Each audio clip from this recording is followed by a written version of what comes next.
Alright, what is up YouTube?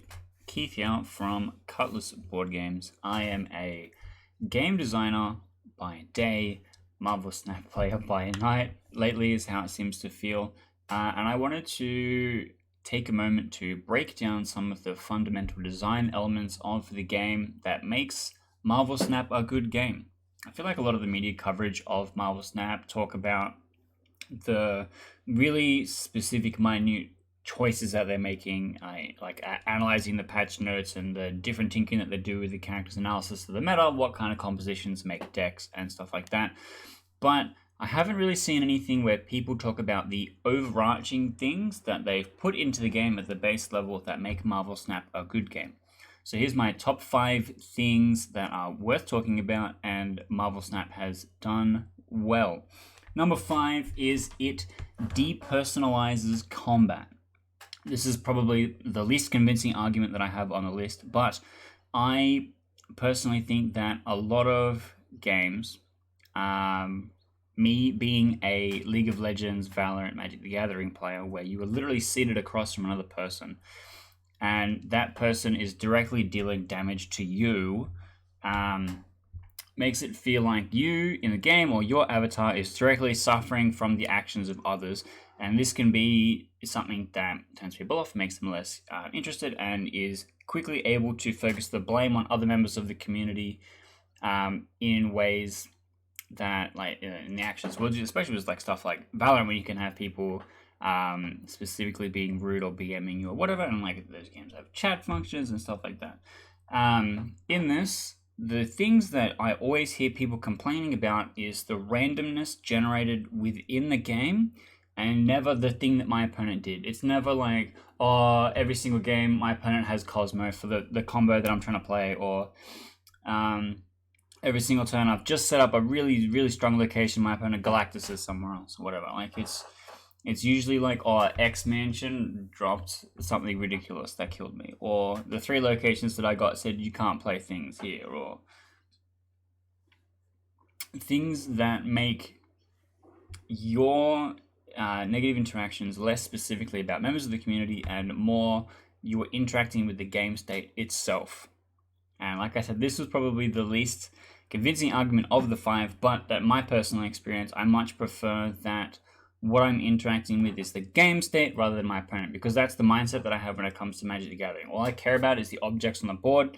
I'm not paying attention to my opponent. When I'm playing something like Valorant, I'm like looking at their username, I'm like looking at their KDA, I'm like, why the hell is this person of this rank in my lobby, and all these kinds of things. When I'm playing against Marvel Snap, even when I see the card back for Infinite and I'm rank 60, I'm like, hey, whatever, I'm still playing the game, it doesn't matter. I'm looking at the board state. And I think that that is an interesting psychological choice that comes into games like this, where it feels less about the scary thing that my opponent is doing. Anyway, next thing. Number 4. Small drip-fed content. I'm going to compare this to the traditional TCG release structure, where there's nothing, small, really exciting promotional section, big content release. We're talking like 1,000 cards, something ridiculous, all comes out. And then there's a period of time after that big release where you're learning all the cards, the meta is adjusting to people figuring out what things do, and then it kind of stagnates to a point, and then it repeats, right? And the problem with this is, if something is broken or if something is useless, the often solution is that you just have to wait and it will go away, which can really suck. If you've played in a MTG standard meta that's just had something degenerate in it that hasn't been banned and you've just had to suffer the whole time or just not play, that can really suck. Whereas Marvel Snap's both constantly releasing new things, so pretty much every week there is a new card to try out and see what's going on. If you are a brewer and you want to be looking at new angles of attack, then like that's kind of your path. You want to be looking at what the new thing is, choosing when to efficiently spend your credits for your collector tokens for when you have good ideas about decks and stuff like that. But then they also have been doing other stuff with the patch notes with like, okay, for example, recently Sandman was underperforming as a 4-1. Like, let's try Sandman as a 5/5 because it's going to fit into this specific slot that we think solves a problem. And since then, a whole bunch of new decks have come around that. Because the overall card pool for Marvel Snap is small, having cards that are useless is really bad because it means that your overall construction pool to choose from to build your deck becomes smaller. And that means that the meta becomes solved because there's less tools to choose from when building your deck, right? And so when they're going through and they're like, okay, this thing is underperforming, we're going to change its power just a little bit and then see how that goes, is really, really interesting. Whereas in something like Magic the Gathering, they go, this thing is useless. You're like, don't care. I'll wait for the next 1,000 cards to come out and pick something from that will fit in that slot or whatever. But then also we'll just continue to reprint the same card with the exact same effects with a different name 1,000 times. Like, how many naturalizers do we have? To fill that tech slot 100,000 times over 100 different formats. Whereas Marvel Snap is going to get to a point where it's like, okay, this card presents a problem and this card is the solution. Like here's the Red Skull Shang-Chi equivalent. We're like, okay, sure, Red Skull is always going to be a thing, but Shang-Chi also already exists. And they're going to have problem solution sets where what it comes down to is how well you play out your things. Rather than, does the thing I actually need exist or not? Am I waiting for them to print a solution to this card, right? Or no banning. Like, they're not going to go, oh, we made a mistake. This card's actually broken. We're going to ban it. And you'll never get to... You just spent $400 buying a playset. You now can't use that in this format. So instead, they're going to be like, okay, this thing is broken, like Angela was. We're going to take the power down a little bit so it's less consistent. And eventually, over time and iteration, and as they collect more stats, the game is going to get more consistent through the small number of card releases and the constant adjust in the patch notes, which I think is a better release strategy than inundating constant things. So you have this kind of binge period, right? Whereas instead, Marvel Snap's steady. Okay, next up, number 3, and I kind of overlapped a lot here with number 4, but the unplayed cards are adjusted instead of replaced. I did kind of run on from number 4, but I do think that it is worth really putting the importance of that on, where you might have a character that you really, really like, but it's unplayable, and then that's now really disappointing. Like for me right now, I played a ton of Mr. Fantastic starting out because he's one of my favorite characters, and now because they've changed the way that Silver Surfer works, I am less likely to play a deck that is running Mr. Fantastic in it. And that might be upsetting, and maybe if he gets a buff in the future, or if another deck that fits him in it becomes more playable, like if I could just play Spectrum Ongoing or something like that, that does fit a nice little Mr. Fantastic shaped holder, and that could be more playable. And in the way that they are adjusting things instead of releasing another card that does the same effect is a way of keeping it fresh and consistent rather than on-off like a lot of the other release schedules do. So, number 2.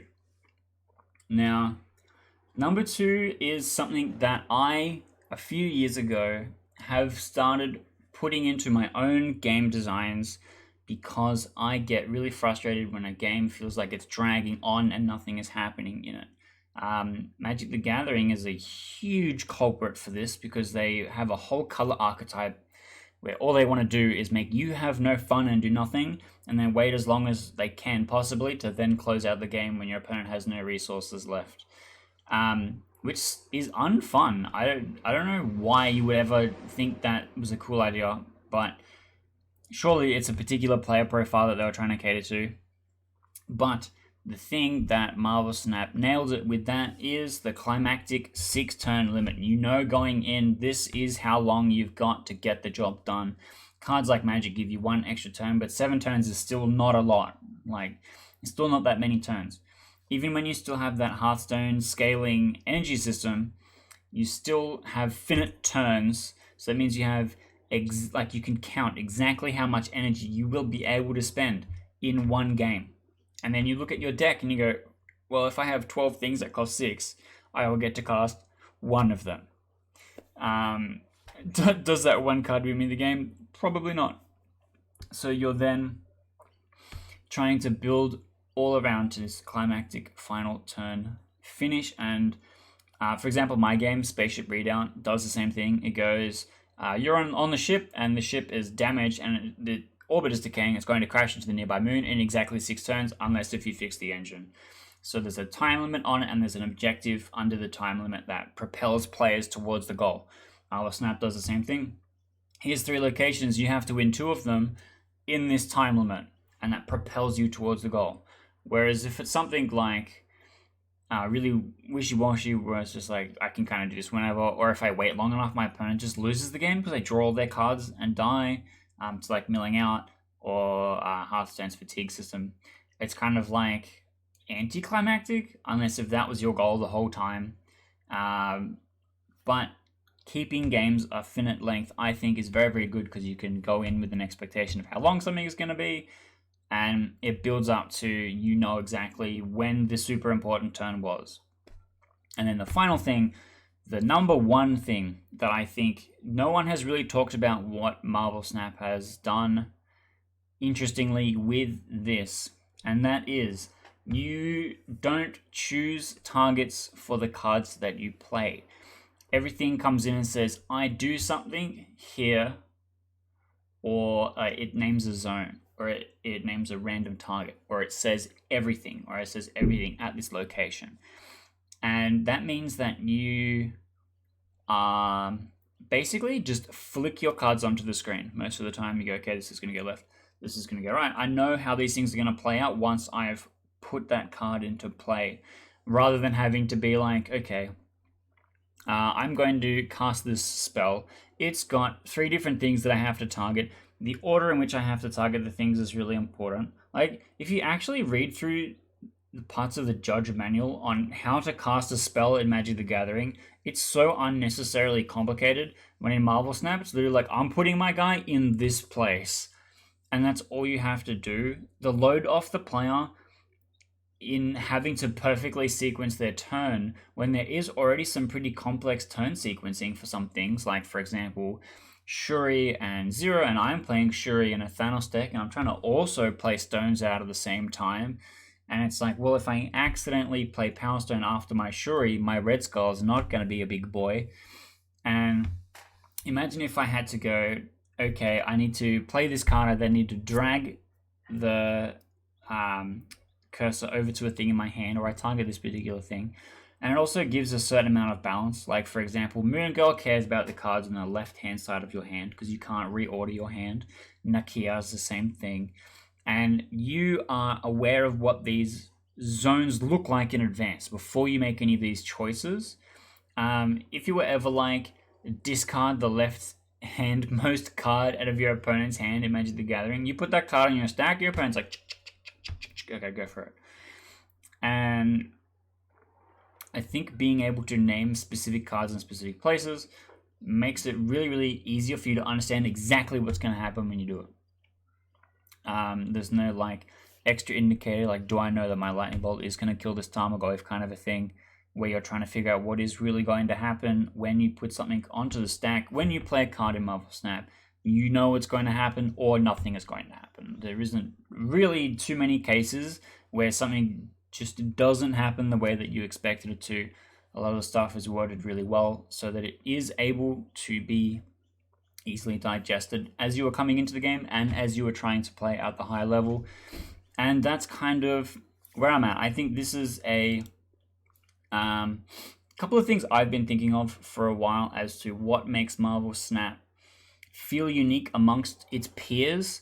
It's really interesting as a game designer to see these things kind of rise and fall, so to say, and see what the design philosophy is that comes into these games. Because I think it is worth talking about, and I think it is worth looking at what your player profile is when it comes to playing these kind of games. Like, do you prefer Magic the Gathering because you want to be able to play a control deck where you can just stop your opponent from doing things? Or in my case, the Mad Scientist, where you want to cast a big, ridiculous thing that all comes together, right? Anyway, that's enough out of me. I hope this gave you something to think about. And we do actually have a bunch of other stuff on the channel that is worth checking out. I have a bunch of Marvel Snap content. I have a bunch of board game stuff, devlogs, and other regular board games things that are worth checking out. And I would appreciate it if you'd hit that subscribe button, because that does actually help me a lot. And hopefully I'll see you in the next Marvel Snap video.